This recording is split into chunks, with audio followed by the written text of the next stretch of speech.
So we were talking a little bit about it feeling like an inquisition. Yes, sir.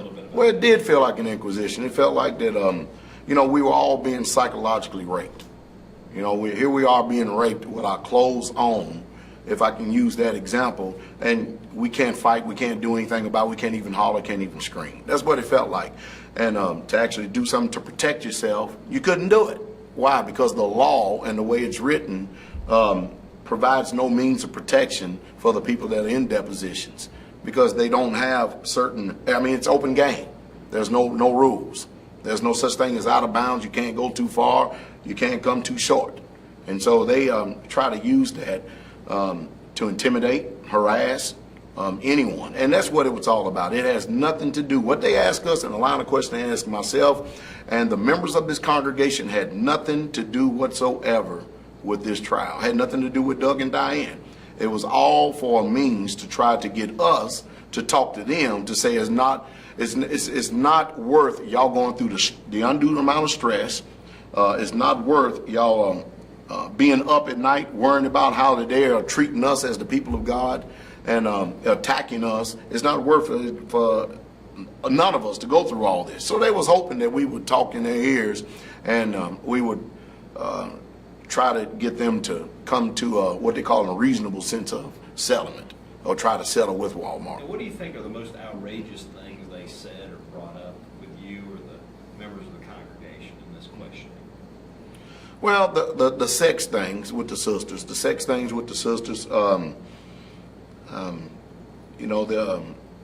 are they really truly concerned, about how we live? With us living, what does that have to do with this accident, the way we live, the way we do, what we believe? What does it have to do? They say they want to gather information for it.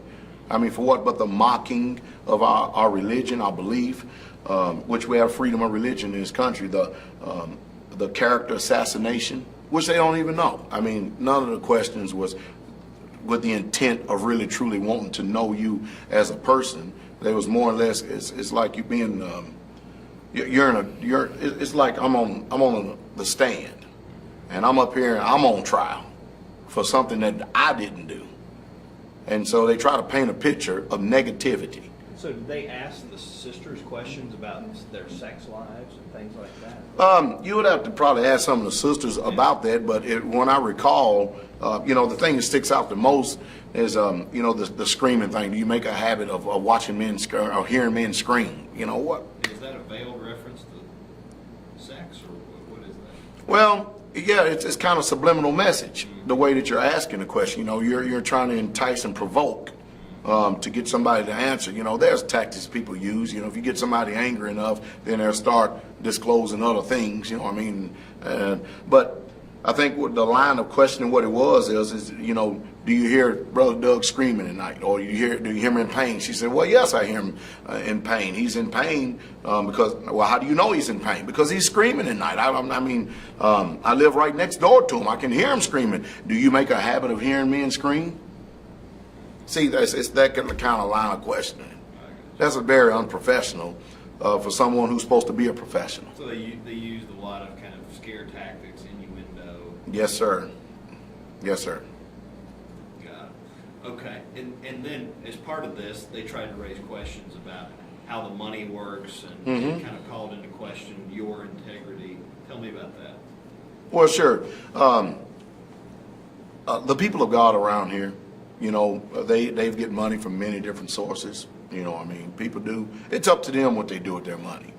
When I first started this community, my wife and I, we took every nickel, every dime that we had, and we invested it into this place and bought this land scot-free. We didn't ask money from no one, nobody. God put it in our heart to start this little community right here, and anyone of like precious faith, anyone who believed the way we do, if they wanted to, and provided we had the room for them to come and live here, they could. And so that's the reason why we have the amount of people that we do. Now, everybody that attends service here in church doesn't live here. Everybody doesn't live on the community. We have like a 50-50 chance. But, to sit up there and ask us, well, what is Doug and Diane going to do with the money? That's none of my business, first of all. Even though I'm their pastor and we have things in common unit, it's none of my business what they do with their money. If they want to tithe some money to the assembly, that's up to them. If we was out there in the Baptist church, the General Baptist Church out there, I'm sure if anyone's a faithful member, they would tithe a portion of it to the assembly. That's not my concern what they do with it. My concern is how we're going to get them better. That's my concern. So there's not a policy of like shared resources of money, or again, when we moved here, you know, we have an understanding that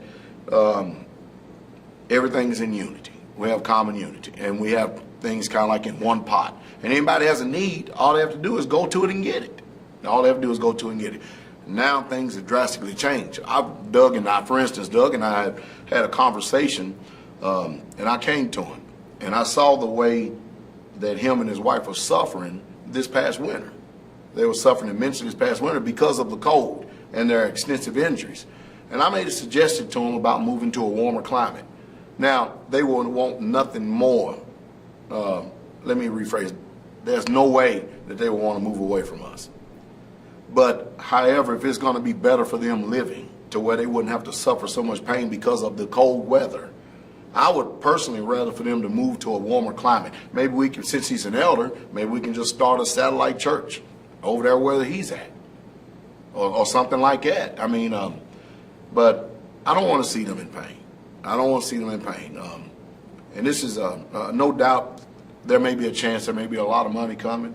But after you've seen the layout of our land, we're not motivated by money.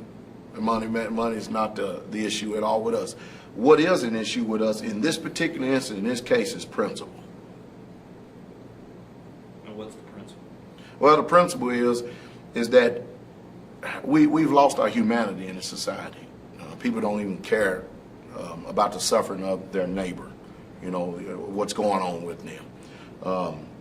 Money has driven people to do things that they normally wouldn't have never done 50 years ago.